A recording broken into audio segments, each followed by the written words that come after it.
Everyone,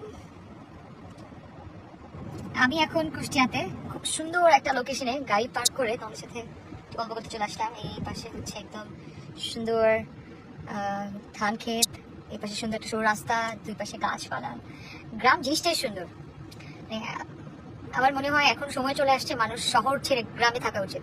এই যে modern সিভিলাইজেশনের যুগে এত পলিউশন, এত পপুলেশন, এত কিছু, আর গ্রাম মানে হচ্ছে একদম ফ্রেশ বাতাস, একদম প্রাণ খুলে বাঁচো, কোনো পলিউশন নাই, একদম ঠিকঠাক। আমার মনে হয় মানুষের গ্রামেই থাকা উচিত। চলো এখন একটা কমেন্টস পড়ি।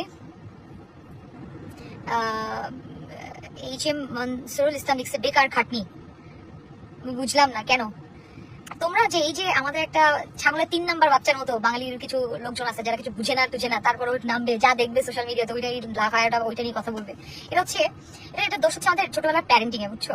সেটা হচ্ছে আমাদের বাঙালি প্যারেন্টস সাধারণত ছোটবেলায় শেখায় না how to accept your failure and how to celebrate your failure। এটা তো অনেক বড় বিষয়। অ্যাকসেপ্টেন্স ওরা এটাকে অ্যাকসেপ্টই করতে পারে না। হ্যাঁ, এই জন্য ম্যাক্সিমাম বাঙালিরা জীবনে কিছু করতে পারে না, জাস্ট ট্রাই করতে ভয় পায় বলে।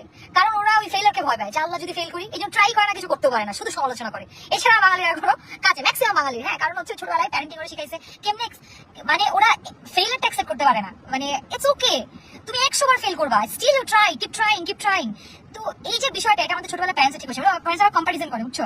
এই যে ধরো তুমি পারো নাই, তোমার ক্লাসমেট পারছে, ওরাও তোমার বলবে যে ওর পা ধোয়া পানি খা, তুই তো কিছু করতে পারলি না, আরে তোর কাজিন তো অনেক ভালো করতেছে। এই সময় দেখবে আত্মীয় স্বজনরা অন্য আত্মীয় স্বজনের কিছু ভালো দেখতে পারে না। কারণ কি? কারণ হচ্ছে ইনসিকিউর ফিল করে। কারণ প্যারেন্টস তো কম্পেয়ার করছে, প্যারেন্টস কিন্তু সেটা বলে নাই যে তোমার কাজিন ভালো করছে, চলো এটাকে সেলিব্রেট করি, আল্লাহ আমার কলিগের মেয়ে এত ভালো রেজাল্ট করছে, চলো এটা সেলিব্রেট করি। আইসা কম্পেয়ার করছে, তোমাকে কম্পেয়ার করছে যে আল্লাহ আমার কলিগের মেয়ে ভালো করছে, তুই তো পারলি না, পা ধোয়া পানি খুঁয়ে আয়। সো এই যে ইনসিকিউরিটিস আছে ছোটবেলায়, এই যে আমাদের বাঙালি হিসেবে, সেটা আজকে প্রমাণ পাইলাম তোমাদের দেখে। ভাই আমার ফেলিওর তুমি অ্যাকসেপ্ট করে নিছি, তোমরা কেন অ্যাকসেপ্ট করতে পারতেছ না আমি বুঝতেছি না। আইদার তোমরা আমার অনেক ভালোবাসো, তাহলে তোমাদের সমস্যা আছে যে চাইল্ডহুড ট্রমা, যে কোনো নিজের ফেলিওর তো দূরের কথা, কারো ফেলিওর তুমি অ্যাকসেপ্ট করতে পারো না। মানে আমার ক্ষেত্রে কিন্তু কোনো সমস্যা নাই, I celebrate my failure, and আমি আর 1000 ফেলিওর করতে আমি ভয় পাই না। আমার পা থেকে মাথা পর্যন্ত সাহস, আই টোল্ড ইউ গাইস, আমি আর 200 বার ফেল করবো, আমি আর 200 বার ট্রাই করবো। সো তোমরা যারা মনে করতেছো এটা নিয়ে ট্রল করে আমারে চুপ করে বসে রাখতে পারবা, ভাই you take पंगा with wrong people again and again। আমি 1000 বার ট্রাই করবো, and this is my just starting। আমি আমার ক্যারিয়ার শুরু করছি, তুমি বুঝো বিষয়টা, একটা আমার রাজনৈতিক ক্যারিয়ার শুরু করছি আমি এমপি পদপ্রার্থী থেকে, তাহলে আমি কোথায় যেয়ে শেষ করে তোমরা বোঝা উচিত, বুঝছো? এটা আমার শুরু মাত্র। আর স্বাভাবিক, দেখো তুমি একটা লজিক মিলাও, যারা এত বছর ধরে ত্যাগ তিতিক্ষা করে রাজনীতি করছে, বিএনপিকে সাফ করছে, এবং এত সিনিয়র নেতা নেত্রী দাঁড়াইছিল এখানে সংরক্ষিত আসনে, তাদেরকে না দিয়ে একদম নতুন কাউকে দেওয়াটা, এটা কি বুদ্ধিমানের কাজ? লজিক্যালি তো এটা হয় না। সো আমি এটা সাপোর্ট করি ব্যক্তিগতভাবে, যাদেরকে চুজ করেছে সিনিয়র, যারা অনেক দিন কাজ করছে, তাদেরকে আমি